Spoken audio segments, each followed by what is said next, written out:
Hello students, चलिए start करते हैं एक्सरसाइज 7.3 का क्वेश्चन नंबर 5 देखते हैं क्या है। From a committee of 8 persons in how many ways can we choose a chairman and a vice chairman assuming one person can not hold more than one position. Question सुनो ध्यान से, confuse करने के लिए दे दिया बस ऐसा। उसने क्या कहा है कि टोटल हमारे पास 8 पर्सन है। मान लिया हमारे पास ये 8 पर्सन है, 1 2 3 4 5 6 7 8। इन 8 पर्सन्स में से हमने 2 पोजीशन सेलेक्ट करनी है, 2 पर्सन सेलेक्ट करने हैं। एक तो हमारा क्या होगा चेयरमैन, एक होगा वाइस चेयरमैन। तो यहां पे टोटल 8 में से 2 पर्सन सेलेक्ट हो जाएंगे हमारे, ठीक है। और दूसरी चीज क्या ध्यान रखनी है कि एक पर्सन को 2 पोजीशन नहीं मिल सकती। मान लिया ये पर्सन सेलेक्ट कर लिया, इसी को हम चेयरमैन और वाइस चेयरमैन नहीं बना सकते। ये क्वेश्चन है बस, ठीक है। अब इसके अंदर देखो सबसे पहले करना क्या है। टोटल पर्सन देखो कितने हैं। टोटल पर्सन्स हमारे पास है 8। टोटल पोजीशंस कितनी निकालनी है, हमें 2 पोजीशन चाहिए। तो यहां पे हमें क्या लिखना है, सिलेक्टिंग 2 पर्सन आउट ऑफ 8। तो हमें 8 में से 2 पर्सन सेलेक्ट करने हैं। अब यहां पे देखो परमुटेशन का अगर फॉर्मूले की बात करूं मैं तो कैसे निकाल लेंगे। यहां पे टोटल पर्सन 8 हैं तो ये हो गया मेरा n। मुझे 2 पर्सन सेलेक्ट करने हैं तो r इज इक्वल टू हो गया मेरा 2। बस NPR का फॉर्मूला लगा दो। यहां पे NPR क्या होता है, n फैक्टोरियल अपॉन में n माइनस r फैक्टोरियल। तो किसके इक्वल आ जाएगा यहां पे NPR 8p2। इसको सोल्व आउट कर लो तो ये क्या हो जाएगा 8 फैक्टोरियल अपॉन में 8 माइनस 2 फैक्टोरियल, ठीक है। सिंप्लीफाई करो इसको। 8 फैक्टोरियल को क्या लिख सकता हूं मैं, 8 इंटू 7 इंटू 6 फैक्टोरियल। अपॉन में क्या आ जाएगा, 8 में से 2 गया 6 फैक्टोरियल। 6 से 6 कैंसिल आउट, 8 7 जा क्या आ गया हमारा 56 आंसर आ गया। तो टोटल 56 पॉसिबल केस हमारे यहां पे फॉर्म हो सकते हैं। अब इसी क्वेश्चन को आप मल्टीप्लिकेशन प्रिंसिपल से भी कर सकते हो। ये मत सोचना कि सर परमुटेशन से कर दिया, उससे क्यों नहीं किया, उससे कर लो। यहां पे देखो by multiplication principle. First position को सिलेक्ट करने के लिए यहां पे देखो 2 पोजीशन सिलेक्ट करनी है मुझे। फर्स्ट पोजीशन को सिलेक्ट करने के लिए कितने पर्सन अवेलेबल हैं, 8 पर्सन अवेलेबल हैं, तो 8 मल्टीप्लाई। सेकेंड पोजीशन को सिलेक्ट करने के लिए कितने बचे, मान लिया ये सिलेक्ट हो गया चेयरमैन। अब सेकंड पोजीशन के लिए कितने में से सिलेक्ट होगा, 7 में से, तो मल्टीप्लाई 7। 8 7 जा क्या हो गया 56।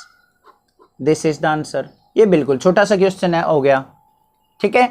कई बार क्वेश्चन के अंदर क्या आ जाता है कि परमुटेशन के हेल्प से आपको इस क्वेश्चन को करो, फॉर्मूले के हेल्प से, तो आपको इस तरीके से करना है। अदरवाइज आप मल्टीप्लीकेशन प्रिंसिपल से भी कर सकते हो। क्लियर हो गया होगा क्वेश्चन, कोई डाउट नहीं है। बिल्कुल छोटा सा क्वेश्चन था। इस तरीके की ट्रिक आपको यूज करनी होती है आपके एग्जामिनेशन ट्रिक्स में। जैसे मतलब कम्पिटिटिव एग्जाम्स होंगे ना आफ्टर 12th, आप कोई गवर्नमेंट जॉब के लिए अप्लाई करेंगे, वहां पे इस तरीके के क्वेश्चन आते हैं। तो कंसेप्ट आपको क्लियर होना चाहिए। समझ में आ गया क्वेश्चन नंबर 5, कोई डाउट नहीं होगा। नेक्स्ट देखते हैं क्वेश्चन नंबर 6 क्या है। क्वेश्चन नंबर 6 है इंपॉर्टेंट क्वेश्चन, आपके एग्जाम्स में बहुत बार देखने को मिलेगा, ठीक है। मोस्टली टीचर्स इस क्वेश्चन को उठा के दे देते हैं क्योंकि सारा बेसिक्स इस क्वेश्चन के अंदर अवेलेबल है। ध्यान से सुनो क्या है। Find n if n minus 1 factorial 3 ratio n factorial 4 equal to दे रखा है हमें 1:9। तो हमें n की वैल्यू फाइंड आउट करनी है। ध्यान से देखो क्या गिवन है हमें, n माइनस 1 फैक्टोरियल 3 अपॉन में n factorial 4 is equal to given है 1/9।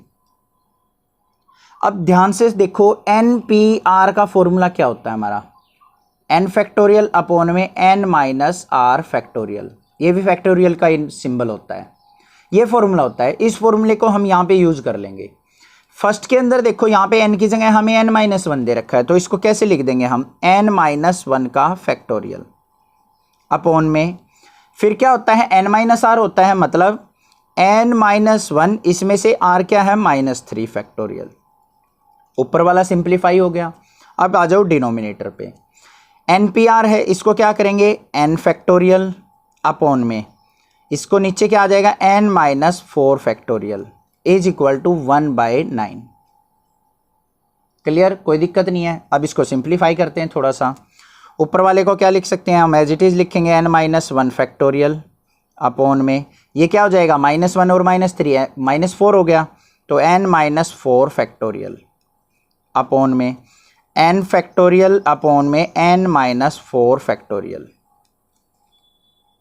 क्लियर, इससे ये कैंसल आउट हो गया, ऊपर लेके जाएंगे तो रिवर्स हो जाएगा, रेसिप्रोकल लेंगे तो यहाँ पे इज इक्वल टू क्या आ गया 1/9। ये क्या बच गया हमारे पास अब n-1 फैक्टोरियल अपॉन में n factorial is equal to 1/9। अब देखो किसी भी फैक्टोरियल को हम ब्रेक करते हैं, जैसे 5 फैक्टोरियल को आपने ब्रेक करना है तो कैसे लिखेंगे 5 × 4 × 3, 1 डिजिट्स जो हैं 1 सब्ट्रैक्ट करते चले जाते हैं। सिमिलरली यहाँ पे देखो इसको कैसे लिख सकता हूँ, ऊपर वाली टर्म को एज इट इज रहने दो n-1 फैक्टोरियल अपॉन में n फैक्टोरियल को कैसे लिख सकता हूँ मैं, n इंटू में n-1 फैक्टोरियल।